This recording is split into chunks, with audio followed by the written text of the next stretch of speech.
വെട്ടിക്കുറച്ച് സൗജന്യ ബാഗേജ് പുനഃസ്ഥാപിച്ച Air India Express UAE India സെക്ടറിൽ ഇന്ന് അർദ്ധരാത്രി 12-ന് ശേഷം ബുക്ക് ചെയ്യുന്ന ടിക്കറ്റ് ഉടമകൾക്ക് 30 കിലോ ബാഗേജ് കൊണ്ടുപോകാം.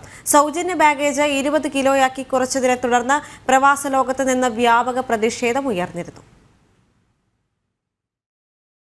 ഓഗസ്റ്റ് 19-ന് ശേഷം എയർ ഇന്ത്യ എക്സ്പ്രസിൽ UAEയിൽ നിന്ന് ഇന്ത്യയിലേക്ക് ടിക്കറ്റ് ബുക്ക് ചെയ്തവർക്കാണ് കുറഞ്ഞ ഭാരത്തിലുള്ള ലഗേജ് കൊണ്ടുപോകേണ്ടി വന്നിരുന്നത്. സൗജന്യ ബാഗേജ് പരിധി 30-ൽ നിന്ന് 20 കിലോയാക്കി കുറയ്ക്കുകയായിരുന്നു. എന്നാൽ മറ്റ് GCC രാജ്യങ്ങളിൽ നിന്ന് യാത്ര ചെയ്യുന്നവർക്ക് ഈ നിയന്ത്രണം ബാധകമായിരുന്നില്ല. വെട്ടിക്കുറച്ച സൗജന്യ ബാഗേജ് പരിധി പുനഃസ്ഥാപിക്കണമെന്നാവശ്യപ്പെട്ട് എയർലൈനും കേന്ദ്ര സംസ്ഥാന സർക്കാരുകൾക്കും വ്യോമയാന മന്ത്രാലയത്തിനും പ്രവാസികൾ പരാതി നൽകിയിരുന്നു.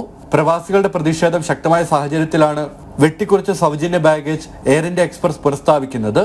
ഇത് സംബന്ധിച്ച് എയർ ഇന്ത്യ എക്സ്പ്രസിന്റെ ഔദ്യോഗിക അറിയിപ്പ് ട്രാവൽ ഏജൻസികൾക്ക് ലഭിച്ചു. വ്യാഴാഴ്ച അർദ്ധരാത്രി 12-ന് ശേഷം ബുക്ക് ചെയ്യുന്ന ടിക്കറ്റ് ഉടമകൾക്ക് 30 കിലോ ബാഗേജ് കൊണ്ടുപോകാം. എന്നാൽ നേരത്തെ ബുക്ക് ചെയ്തവർക്ക് ഈ ആനുകൂല്യം ലഭിക്കില്ല. പുതിയ തീരുമാനം നിലവിൽ വന്ന ശേഷം ബുക്കിംഗ് പുതുക്കുകയോ മോഡിഫൈ ചെയ്യുകയോ ചെയ്യുന്നവർക്ക് ഇതിന്റെ പ്രയോജനം ലഭിക്കും. അതേസമയം സൗജന്യ ബാഗേജ് പരിധി പുനഃസ്ഥാപിച്ചതിനെ പ്രവാസികൾ സ്വാഗതം ചെയ്തു. ജനം, ദുബായ്.